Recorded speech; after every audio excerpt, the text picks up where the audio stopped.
ଆଶ୍ଲେଷାଦନୁ ଚୁମ୍ବନାଦନୁ ନଖୋଲ୍ଲେଖାଦନୁ ସ୍ୱାନ୍ତଜ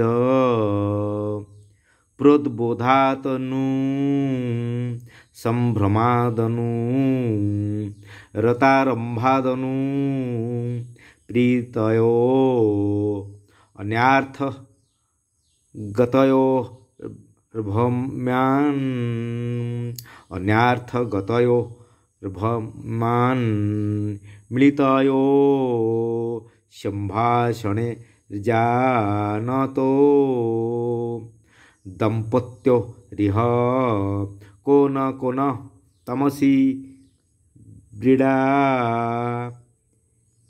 ବିମିଶ୍ರೋ ରସ୍ଥ।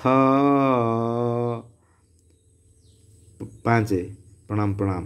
कविराज श्री जयदेव हृदय कंदर झरी सुधा शब्दावली श्री गीत गोविंद महाकाव्यर पंचम सर्ग गीत 5 रे सखी श्रीराधा को नाना भाव में प्रबोधन देउछि। जमी पूर्वबोधरे से कहते त्वद बाष्पेण त्वद बामेन समग्र मधुना तिग्नासुर स्तंगतो। हे सखी तुमर निश्वासर प्रखर बाष्परे सूर्य अस्त हो जाउछन। जमती गोविंदस्य मनोरथेन तत्संप्राप्त तम सांद्रताम। गोविंदंकर मनोरथ पाई से नील अंधार केमती आहुरी नील नील दिशुछि। कोकानां कर्णस्वनेन सदृशी दीर्घा मत व्यर्थनाम। आर कोक दंपति करुण विलाप जब दीर्घतर है भली मु तुमको से ही भाई तुमको बुझाई चलची। तन्मुग्धे विफल विलंब न सौ रम्यो विसारक्षण। हे सखी हे सुंदरी श्रीराधा तुम्हें आ विलंब करो ना। विलंब कले राति पाई जापे तुमर मनोरथ विफल हो पारे। तेणु तुम्हें शीघ्र माधवंकर मनोवांछा को पूरण कर चलो आ डेरी करो ना। ये पंचम पदरे कविराज श्री जयदेव हृदय झरी सुधा शब्दावली श्री गीत गोविंद महाकाव्यर पंचम सर्ग गीत 5 रे। हे सखी ए नील अंधार रातिर आनंद अपूर्व।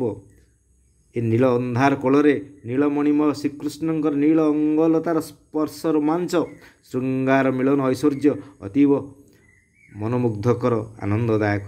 श्रृंगार पर्वरे वर्णना जमिति अपूर्व सेमिति शब्दर सृजन अतीव चमत्कार। हे सखी श्रीराधा एमिति तुम्हें डेरी कले हेबो नहीं। तुम्हें शीघ्र चलो माधव तुमको प्रतीक्षा करिसंती। ए सुन तुम्हें डेरी कले राति पाई जाई पारे तुमर मन विफल तुमर मनोरथ विफल होई पारे। हे सखी जेमिति न चिन्ही न जानी हठात जो दंपति अज्ञातरे श्रृंगार मिलन सुखलाभ लगी परस्पर को भेटी घन अंधार मध्यरे भ्रमवशत श्रृंगार मिलन पर्वरे से सुख को अंगीकार करिथांती अंगे निभाई थांती। कंदर्पर कामबाण रे उच्छन्न होई प्रथमे से माने परस्पर को निबिड़ भाव में आलिंगन करी प्रीति सुख लाभ करिथांती। तेणु कविकंठरे आश्लेषादनु चुंबनादनु नखोल्लेखादनु स्वान्तज प्रोद्बोधादनु संभ्रवादनु रतारंभादनु प्रीतयो। हे सखी दुई प्रणय जुगल वा दंपति भ्रमवशत श्रृंगार मिलन काल कंदर्पर कामोज्जल असह्य होई परस्पर को न चिन्ही जीवन रक्षा लगी आकुल व्याकुल हेबारु परस्पर को न चिन्ही मध्य जीवन रक्षा लगी आकुल व्याकुल अवस्था परस्पर को आलिंगन कर चुंबन दी था। रतिरंग रसर मज्जी से परस्पर वक्षदेशे स्तनमंडल नखाघात कर श्रृंगार मिलन मग्न होता से श्रृंगार विलास माति बुझीपार न था ये सुख कौन आ ये सुख कौन बा नुहे। ये नील अंधार राति नीलतन उज्ज्वल श्रीकृष्ण सहित तुम्हें से परम श्रृंगार ऐश्वर्य सुख अनुभव कर। कंदर्पर कामोज्जल तुम दुहिंकर जीवन विपन्नापन तुम दुहिंकर जीवन विपदापन्न तुम्हें आउ डेरी न कर शीघ्र माधवों मनोवांछा पूर्ण कर। प्रणाम प्रणाम कवि महात्मा धर्मानंद पुरी। सभय चकितां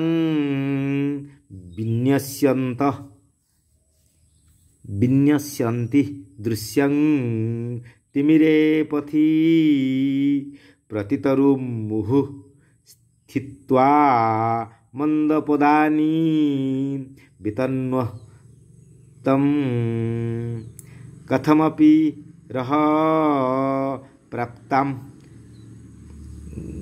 गैरन्नंग तरंगभी सुमुखी सुभग पश्यन स त्वामु वैत्यु कृतार्थताम। प्रणाम प्रणाम। कविराज श्री जयदेव हृदय कंदर झरीचे सुधास्निग्ध पदावली श्री गीत गोविंद महाकाव्यर पंचम सर्ग गीत 6 पदरे सभय चकितम हे सखी हे सुंदरी श्रीराधा तुम्हें वृंदावन तरलता ग्रहण रे नील अंधार मध्य ए मेघमाला भली नील अंधार मध्य श्रीकृष्ण पाखक गला बेले तुम मनरे भय आश्चर्य भाव फुटी उठुथिबो। ए नील अंधार बड़ अद्भुत रमणीय जेमिति सेमिति विस्मयकर अलौकिक लगुथिबो। तुम्हें तरलता को अवलोकन करी धीरे धीरे जाउथिबो। प्रति तरु मुहु स्थित्वा मंद पदानि वितन्वतीम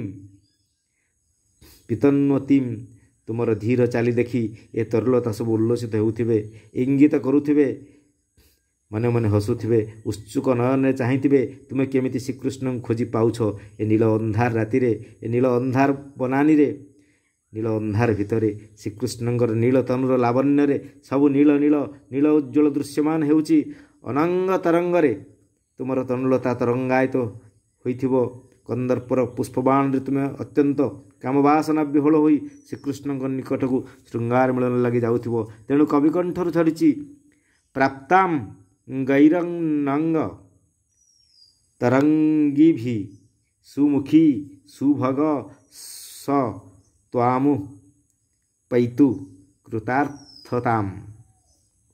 हे सखी सुंदर श्रीराधा तुम्हें एकांतर लुचि छवि श्रीकृष्ण पाखक जावाक चेष्टा करुवा बेले यदि तुम भाग्य को कृष्ण तुमको सही अवस्था देखिए से निश्चय निजक महाभाग्यवान मणिबे कारण तांकर प्रिय अभिसारिका श्रीराधा तांको खोजी खोजी तांको पाखरे आसी पहुँचती से निज कृत्य मणिबे तुमको देखी से महा आनंद विभोर विहोल हे तुमर गुणगान करेंगे जयगान करेंगे तुम प्रीतिर वंदना करेंगे तुमको देखी से परम शांति परम तृप्ति लाभ करेंगे परम सुख लगी से तुम सहित श्रृंगार मिलन पर्व हजिजे।